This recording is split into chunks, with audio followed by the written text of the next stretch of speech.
Hello everyone. சமீபத்தில் நடந்து முடிஞ்ச பாரிஸ் ஒலிம்பிக்ஸில் ஹாக்கியில் இந்தியா பிரான்ஸ் மெடல் ஜெயித்தாங்க. அதே மாதிரி ஜாவலின் த்ரோவில் சில்வர் மெடல் வின் பண்ணோம். இது நம்ம எல்லாருக்கும் தெரியும் இல்லையா? இதுக்கும் ஒரு சின்ன சைக்காலஜிக்கல் கான்செப்ட்க்கும் ஒரு லிங்க் இருக்குது. அதுதான் இந்த வீடியோவில் நம்ம பார்க்க போகிறோம். பட் அதுக்கு முன்னாடி நீங்கள் நம்ம சேனலுக்கு புதுசாக இருந்தால் நம்ம சேனலுக்கு சப்ஸ்கிரைப் பண்ணிக்கோங்க அண்ட் பெல் பட்டனை கிளிக் பண்ணிக்கோங்க. ஸோ தட் நம்ம வீடியோஸ் டைமுக்கு உங்களை ரீச் ஆகும். வாங்க வீடியோக்குள்ளே போகலாம்.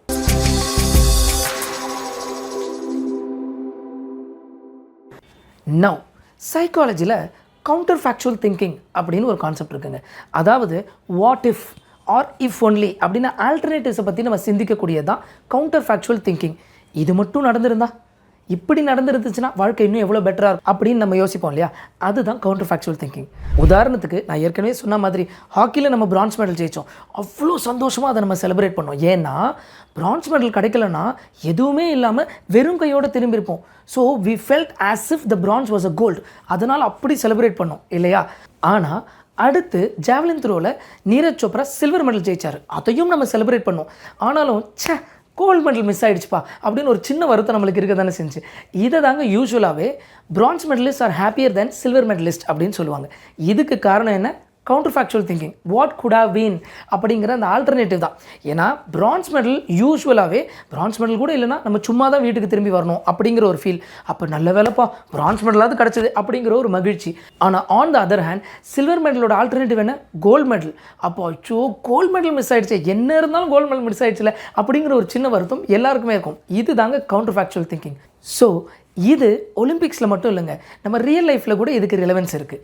அதாவது இமேஜின் வண்டியில் எங்கேயோ நம்ம போயிட்டு இருக்கும்போது டக்குன்னு ஒரு டேர்ன் எடுக்கும்போது by just miss, okay, hair த்ரெட்டில் நம்ம லைஃப் அப்படி எஸ்கேப் ஆகிட்டோம், இல்லை ஒரு ஆக்சிடெண்ட்டை மிஸ் பண்ணிட்டோன்னா டக்குன்னு வண்டி நிறுத்தி நல்ல வேலை தலைக்கு வந்தது தலைப்பாக போச்சு அப்படின்னு சொல்லி ஹாப்பியாக ஃபீல் பண்ணுவோம் இல்லையா? ஏன்னா on the flip side accident நடந்திருக்கும், என்ன வேணால் ஆகியிருக்கலாம், ஆனால் ஐ ஹவ் எஸ்கேப்ட் இட் அப்படிங்கிற அந்த சந்தோஷம். அதே மாதிரி ஆக்சிடென்ட்டோ இல்லை ஏதோ ஒரு நெகட்டிவ் கான்சிக்வன்ஸ் லைஃப்பில் வந்துருந்துச்சுன்னா, நான் மட்டும் அந்த ரைட் எடுக்காமல் இருந்தால், நான் மட்டும் இதை பண்ணாமல் இருந்தால் இப்படி நடந்திருக்காதேன்னு ஆல்டர்னேட்டிவ் நல்லது தான் நடந்திருக்கும், ஆனால் இப்போ ஒரு கெட்டதோ ஏதோ ஒன்று நடந்துருச்சுன்னு நம்ம யோசிப்போம். இதுதான் கவுண்டர் ஃபேக்சுவல் திங்கிங். அகெயின் நம்ம லைஃப்பில் கூட நம்மளோட கெரியர் சாய்ஸஸ், சில டிசிஷன்ஸ், அதுவும் இதே மாதிரி தாங்க. உதாரணத்துக்கு இன்ஜினியரிங் எடுத்துகிட்டு சில பேரில் பேசாமல் ஆர்ட்ஸ் அண்ட் சயின்ஸ் எடுத்துருக்கலாம், எந்த டென்ஷனும் இல்லாமல் அசைன்மெண்ட்டு ரெக்கார்டுன்னு இல்லாமல் ஜாலியாக இருந்திருப்பேன்ப்பா அப்படின்னு யோசிப்பாங்க. இதே அந்த சைடில் பார்த்தீங்கன்னா ஆர்ட்ஸ் அண்ட் சயின்ஸ் எடுத்த சில பேரில் பேசாமல் நான் இன்ஜினியரிங்கே எடுத்துக்கலாம்ப்பா, ஜாலியாக இருந்திருப்பேன் அப்படின்னு ஃபீல் பண்ணுவாங்க. இக்கரைக்கு அக்கறை பச்சைன்னு சொல்லுவாங்களே, அதே தாங்க இதுவும். Every decision has its own positives and negatives. ஆனால் யூஸ்வலாக சொல்கிற மாதிரி தாங்க, ஒரு முடிவை எடுக்கிறதுக்கு முன்னாடி 1000 முறை யோசிக்கலாம். ஆனால் அதை எடுத்துட்டா அதை நினச்சி ரிப்பெண்ட் பண்ணவே கூடாது. ஓகே, உங்களுக்கு என்ன தெரியும், எங்களுக்கு எவ்வளவோ கஷ்டங்கள் இருக்குது, இதனால் எனக்கு நெகட்டிவ்ஸ் நடந்தது. எஸ், பல பிரச்சனைகள் எல்லாருக்குமே இருக்கும். ஆனால் இந்த கண்ணதாசன் வரிகளில் வரா மாதிரி உனக்கும் கீழே உள்ளவர் கோடி நினைத்து பார்த்து நிம்மதி நாடு அப்படிங்கிற மாதிரி எந்த ஒரு இதுலையுமே நம்மளோட பிளெஸிங்ஸை நம்ம கவுண்ட் பண்ணிட்டு போகணும். கவுண்ட் யுவர் பிளெஸிங்ஸ் அப்படின்னு சொல்கிற மாதிரி இருந்தால் எப்போவுமே நம்ம லைஃப் ஹாப்பியாக இருக்கும். So let's celebrate our life as always. Okay, I hope you enjoyed this video. இந்த வீடியோ உங்களுக்கு பிடிச்சிருந்தா லைக் பண்ணுங்கள், ஷேர் பண்ணுங்கள், சப்ஸ்கிரைப் பண்ணுங்கள்.